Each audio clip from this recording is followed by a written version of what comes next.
Hi friends, నేను మీ హఫీజ్. మీరు చూస్తున్నారు తెలుగు టెక్ ట్యూబ్. ఫ్రెండ్స్, ఇవాళ వీడియోలో మనం ఇన్ఫినిక్స్ వాళ్ళ జీరో 5G మొబైల్ని అన్బాక్సింగ్ చేద్దాం.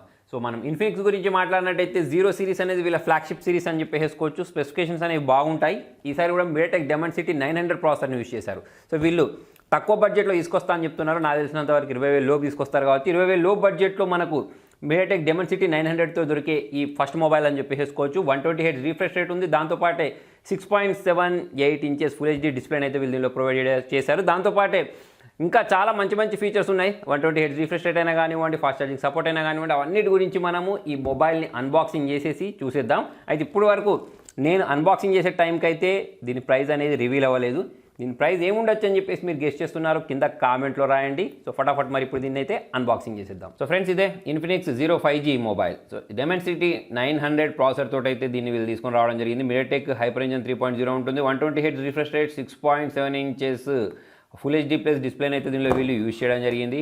సో మరి బ్యాక్ సైడ్ చూసుకున్నట్టయితే వీళ్ళు చెప్పినట్టు మొత్తం దీనిలో 13 5G బ్యాండ్స్ ఉన్నాయి. సో డ్యూయల్ సిమ్ 5G ఉంటుందని చెప్తున్నారు. అంటే రెండు సిమ్స్ కూడా మనకు 5Gకి సపోర్ట్ చేస్తే. దాంతోపాటే నేను చెప్పింది మీడియాటెక్ డైమెన్సిటీ 900 ప్రాసెసర్ అనేది మంచి ప్రాసెసర్. UFS 3.1ని ప్రొవైడ్ చేశారు. దాని కారణంగా రైడింగ్ స్పీడ్ బాగుంటుంది. దాంతోపాటే యూనిఫ్రేమ్ డిజైన్ అని చెప్తున్నారు. చూద్దాం మరి అది ఎలా ఉంటుందో.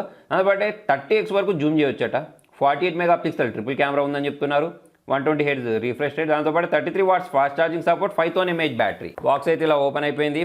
బాక్స్ లోపల ఇక్కడ మొబైల్ కనిపిస్తుంది. నేను ఇంత పెద్ద మొబైల్ ఉంటుంది అనుకున్నా. సరే, ఈ బాక్స్ని ఇలా ఓపెన్ చేసిన వెంటనే దీని లోపల మనకు 33 వాట్స్ ఫాస్ట్ ఛార్జర్తో పాటు టైప్ సి కేబుల్ని అయితే ఒకదాన్ని ప్రొవైడ్ చేయడం జరిగింది. ఈ బాక్స్ మొత్తం బీకే బదులు మనం ఓన్లీ ఈ మొబైల్ తీస్తే బాగుండు కదా. సరే, ఈ మొబైల్ తీసినట్టయితే ఇది ఫ్రెండ్స్ దీనిలో వీళ్ళు ప్రొవైడ్ చేసిన మొబైల్. దాంతోపాటే మరి ఇక యూజర్ మాన్యువల్, వారంటీ కార్డు కావాలంటే అవన్నీ ఈ బాక్స్లో ఉంటాయి. సో దీన్ని నుంచి మనం దీన్ని బయటికి తీద్దాం. సో దీనిలో మనకు ఈ వారంటీ కార్డు, యూజర్ మాన్యువల్, దాంతోపాటే వీళ్ళు ట్యాంపర్డ్ గ్లాస్ని ఇవ్వడం అయితే మర్చిపోరు. సో ఒక ట్యాంపర్డ్ గ్లాస్, దాంతోపాటే బ్యాక్ కేస్ని ప్రొవైడ్ చేశారు. సో ఇందులో అయితే నాకు సిమ్ ఎజెక్టర్ కనిపించట్లేదు. సో చూద్దాం మరి కొద్దిసేపు అయిన తర్వాత వెతికి మనం దాని గురించి మాట్లాడదాం. ప్రజెంట్ అయితే దీని సైడ్కి ఉంచేసి ఈ మొబైల్ గురించి మాట్లాడినట్టయితే మొబైల్ బ్యాగ్ ఒక స్టిక్కర్ ఉంది. సో దీన్ని తీసిన వెంటనే వావ్, చూడండి, ఇది చాలా స్టైలిష్గా కనిపించేస్తుంది, అట్రాక్టివ్గా కనిపించేస్తుంది. ఇక్కడ మనకు ఈ కెమెరా డిజైన్ ఏదైతే ఉంటుందో ఇది కూడా మనకు కొంచెం యూనిక్ డిజైన్లో ఇచ్చారు. ఇక్కడ ఇన్ఫినిక్స్కి సంబంధించిన బ్రాండింగ్ ఉంది, 5G అని చెప్పేసి మెన్షన్ చేశారు. ఇటువైపు చూసుకున్నట్టయితే మనకు పవర్ ఆన్ బటన్ అయితే ప్రొవైడ్ చేయడం జరిగింది. సో ఇంకోవైపు చూసుకున్నట్టయితే వాల్యూమ్ రాకర్స్తో పాటు power on come finger print సెన్సార్ని ప్రొవైడ్ చేశారు. ముందు వైపు చూసుకున్నట్టయితే సేమ్ స్పెసిఫికేషన్స్తో కూడిన ఒక స్టిక్కర్ని ప్రొవైడ్ చేశారు. ఈ స్టిక్కర్ని మనం ఇలా రిమూవ్ చేసేద్దాం. సో ఒకసారి కింద వైపు చూసినట్టయితే speaker grills noise cancellation, 3.5mm jack, type C పోర్ట్ని అయితే ప్రొవైడ్ చేశారు. పైవైపు సెకండరీ నాయిస్ క్యాన్సిలేషన్ బటన్ చూడడానికి కనిపిస్తుంది. మొబైల్ చూసుకున్నట్టయితే మరి 5,000 mAh బ్యాటరీ కాబట్టి కొంచెం బరువుగానే ఉంది. సో ఒకసారి మరి దీన్ని అయితే ఆన్ చేద్దాం. చూడడానికి ప్రీమియంగా అయితే కనిపించేస్తుంది. సో నేను ఈ పవర్ ఆన్ బటన్ ప్రెస్ చేసిన వెంటనే ఇన్ఫినిక్స్ పవర్డ్ బై ఆండ్రాయిడ్ అని రావడం మీరు ఇక్కడ గమనించవచ్చు. సో ఇప్పుడు నేను చేసే పని ఏంటి అంటే ఈ సెటప్ ప్రాసెస్ మొత్తం కంప్లీట్ చేసి డైరెక్ట్ మిమ్మల్ని మెయిన్ స్క్రీన్కి పట్టుకుపోతా. ఫ్రెండ్స్, సెటప్ ప్రాసెస్ మొత్తం కంప్లీట్ అయిపోయింది. ఇక్కడ మనకు XOS ఉంది. XOS 10.0 అయితే వీళ్ళు ప్రొవైడ్ చేయడం జరిగింది. ఇది అవుట్ ఆఫ్ బాక్స్ ఆండ్రాయిడ్ 12 రావడం మనం ఇక్కడ గమనించవచ్చు. సో ఇక్కడ మనం నెక్స్ట్ బటన్ వీటన్నిటిని స్కిప్ చేసేద్దాం. స్కిప్ చేసిన వెంటనే మొబైల్ ఆన్ అయిపోయింది. సో డార్క్ మోడ్ ఎనేబుల్ చేశాను ఫ్రెండ్స్. డార్క్ మోడ్ ఎనేబుల్ చేసిన తర్వాత ఇలా కనిపించేస్తుంది. ఇది అవుట్ ఆఫ్ బాక్స్ మనకి ఇక్కడ ఆండ్రాయిడ్ 11 తోటి రావడం మనం ఇక్కడ గమనించవచ్చు. నెక్స్ట్ ఇక్కడ మిగతా డీటెయిల్స్ గురించి మాట్లాడినట్టయితే చూడండి, ఇందులో హీలియో GD900 ప్రాసెసర్ని అయితే యూజ్ చేయడం జరిగింది, డైమెన్సిటీ అన్నట్టు. ఓకే, ఇక్కడ 16 మెగాపిక్సెల్ సెల్ఫీ కెమెరాని ప్రొవైడ్ చేశారు. వర్చువల్ ర్యామ్ ఉంది, 8GB ర్యామ్ ఉంది. దాంతో పాటు ఇంకొక 3GBని ప్రొవైడ్ చేశారు. 128GB ఇంటర్నల్ స్టోరేజ్, 5,000 mAh బ్యాటరీని అయితే వీళ్ళు ప్రొవైడ్ చేయడం జరిగింది. దాంతోపాటు ఇక్కడ వారంటీ కార్డు కూడా మనకి ఇక్కడ చూడడానికి కనిపించేస్తుంది. సరే, మనం దీన్ని బయటకు వచ్చేసి దీని స్క్రీన్ రిఫ్రెష్ రేట్ గురించి మాట్లాడినట్టయితే 120Hz రిఫ్రెష్ రేట్ ఉంది. సో దాని కారణంగా మనకు చాలా స్మూత్గానే అన్ని యాప్స్ అనేవి జరుగుతున్నాయని చెప్పేసుకోవచ్చు. నెక్స్ట్ ఇక కెమెరా గురించి మనం మాట్లాడినట్టయితే కెమెరాలో దాదాపుగా అన్ని ఫీచర్స్ని అయితే వీళ్ళు ప్రొవైడ్ చేస్తారు. అని చెప్పేసి పోర్ట్రేట్ మోడ్ అని చెప్పేసి, సూపర్ నైట్ అని చెప్పేసి ఇలా చాలా ఉన్నాయి. వీడియో గురించి మాట్లాడదాం. వీడియోలోకి వెళ్ళినట్టయితే మనం దీనిలో ఆరాంగా 4K వీడియోస్ని అయితే రికార్డ్ చేసేసుకోవచ్చు.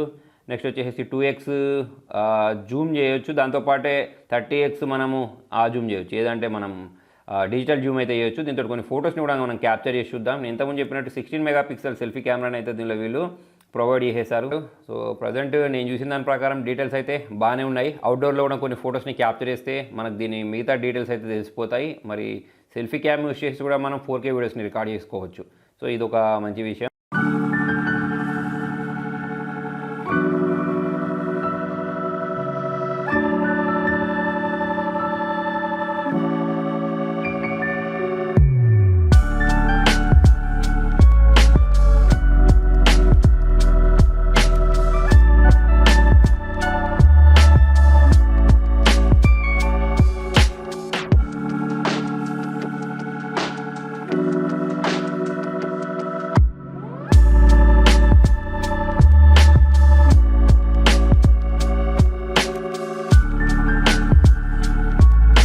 నెక్స్ట్ ఒకసారి finger print censor face unlock ఎలా పనిచేస్తుందో చూద్దాం. ఫింగర్ ప్రింట్ చాలా ఫాస్ట్గా ఓపెన్ చేసేసింది. నెక్స్ట్ ఫేస్ అన్లాక్ గురించి మాట్లాడినట్టయితే ఫేస్ అన్లాక్ కూడా చాలా ఫాస్ట్గానే మొబైల్ అన్లాక్ చేయడం మనం ఇక్కడ గమనించవచ్చు. సో దీని గురించి మాట్లాడితే దీనిలో మనకు హైబ్రిడ్ సిమ్ స్లాట్ని ప్రొవైడ్ చేశారు.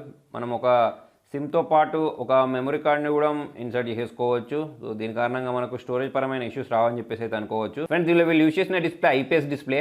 యాక్చువల్లీ వీళ్ళు ఏం చేశారంటే అమోలెడ్ డిస్ప్లే బదులు ఐపీఎస్ ప్లస్ 120 Hz రిఫ్రెష్ రేట్ని ప్రొవైడ్ చేశారు. దానికి రీజన్ ఏంటి అంటే దీనిలో వీళ్ళు ప్రొవైడ్ చేసిన processor plus virtual RAM support ఉంది. ఎలాగో ఈ మొబైల్ అనేది గేమింగ్కి బాగా పనిచేస్తుంది కాబట్టి వీళ్ళు రిఫ్రెష్ రేట్ మీద ఎక్కువ ఇంపార్టెన్స్ ఇచ్చామని చెప్పేసి అయితే చెప్పడం జరిగింది. సో ఫ్రెండ్స్ మరి దీని నుంచి మీరేమనుకుంటున్నారు? వీళ్ళు అమోలెడ్ డిస్ప్లే ప్రొవైడ్ చేసి 90 Hz 60 Hz ప్రొవైడ్ చేస్తే బాగుండా, IPS plus 120 Hz refresh rate మీకు ఇష్టం అనేది కింద కామెంట్లో రాయండి. ప్రజెంట్ ఇప్పుడు నేను చూసుకున్నట్టయితే డిస్ప్లేస్ పరంగా ఎటువంటి ఇష్యూస్ అయితే రావట్లేదు.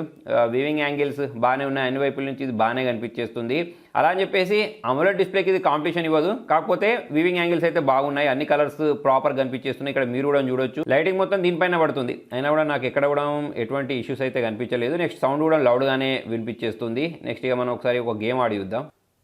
సో ఫ్రెండ్స్ దీనిలో మనం కాల్ ఆఫ్ డ్యూటీ ఆడి చూస్తున్నాము. ప్రజెంట్ ఇక్కడ వరకు అయితే ఎటువంటి ల్యాగ్స్ లేవు, దాంతోపాటే చాలా స్మూత్గానే రన్ అవుతుంది. సో ఎక్కడ కూడా హీటింగ్ ఇష్యూస్ అనిపించట్లేదు. ఎక్కువసేపు ఆడితే మనకు తెలుస్తుంది దాని గురించి. కాకపోతే నాకు కావాల్సింది ఏంటంటే మరి ఇది ల్యాగ్ అవుతుందా లేదా అనేది. సో ఇక్కడ చూసుకున్నట్టయితే ప్రజెంట్ ఎక్కడ కూడా నాకు ల్యాగింగ్ అయితే కనిపించట్లేదు, చాలా స్మూత్గా అయితే ఇది గేమ్ని హ్యాండిల్ చేసేస్తుంది.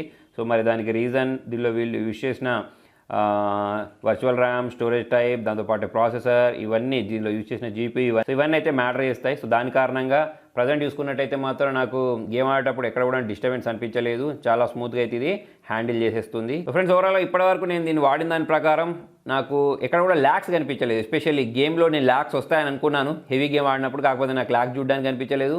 దాంతోపాటే కెమెరా కూడా డీసెంట్గానే ఉంది. దాంతోపాటే 120 Hz రిఫ్రెష్ రేట్ అయినా కానివ్వండి, దాంతోపాటు సౌండ్ క్వాలిటీ అయినా కానివ్వండి, ఇవన్నీ బాగున్నాయి. కాకపోతే ఒక్కటి వీళ్ళు సాఫ్ట్వేర్ దగ్గర కొంచెం ఇంప్రూవ్మెంట్ చేసేసుకొని ఈ బ్లోట్వేర్స్ లేకుండా చూసుకొని దాంతోపాటు అమోలెడ్ డిస్ప్లే కూడా ఇస్తే బాగుండు. కాకపోతే ఇన్ని ఫీచర్స్ ఇచ్చి అంటే 33 వాట్ ఫాస్ట్ ఛార్జింగ్ సపోర్ట్ ఇచ్చి, 5000 mAh బ్యాటరీ ఇచ్చి, దాంతోపాటు యూఎఫ్ఎస్ స్టోరేజ్ ఇచ్చి, మీడియాటెక్ డెమెన్సిటీ 900 ప్రాసెసర్ ఇచ్చి తక్కువ బడ్జెట్లో వీళ్ళు అమోలెడ్ డిస్ప్లేని ప్రొవైడ్ చేయలేరు కావచ్చు. సో వాళ్ళ బడ్జెట్ని చూసుకొని మరి వీళ్ళు దీన్ని లాంచ్ చేసినట్టున్నారు. సో ఎవరైతే గేమింగ్ కోసం ఒక మొబైల్ కొనుక్కోవాలి అనుకుంటారో, తక్కువ బడ్జెట్లో కావాలి అనుకుంటారో, మళ్ళీ వాళ్ళని దృష్టిలో ఉంచుకొని వీళ్ళు ఈ మొబైల్ని లాంచ్ చేస్తారు, దీని ప్రైజింగ్ పెడతారని చెప్పేసి నేను అనుకుంటున్నాను. అయితే ఫ్రెండ్స్ వీళ్ళు స్పెషల్ లాంచ్ డే ఆఫర్ కింద మనకు 999 రూపాయలు విలువ కలిగిన ఇన్ఫినిక్స్ నాకర్ ఐరాకర్ ఉంటుంది చూసారా, దాన్ని 1 రూపీకే ప్రొవైడ్ చేస్తున్నారు. దాంతోపాటే ఫ్లిప్కార్ట్ స్మార్ట్ అప్గ్రేడ్ ప్లాన్ని కూడా వీళ్ళు ప్రొవైడ్ చేస్తారు. దానికోసం మనము 99 రూపాయలు ఎక్స్ట్రా పే చేయాల్సి ఉంటుంది.